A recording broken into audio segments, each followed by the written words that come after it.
Hello and welcome to Contentrain's walkthrough video series.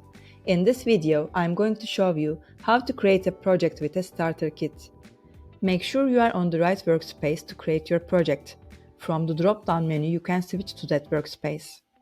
Then proceed to the bottom of the screen and click Start a Project button on the Starter Project card.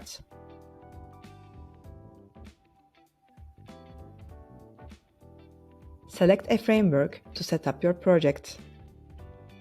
In this step, Contentrain will create a repository on your GitHub account for you. You can rename your project, select a language, or manage your repository visibility and merge requests. Don't forget, to make your repository private, you need to be on a light or higher plan.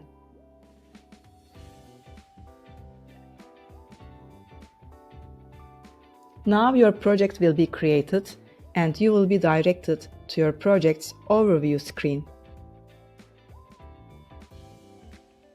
You can watch other videos on Contentrain's walkthrough series for more insights.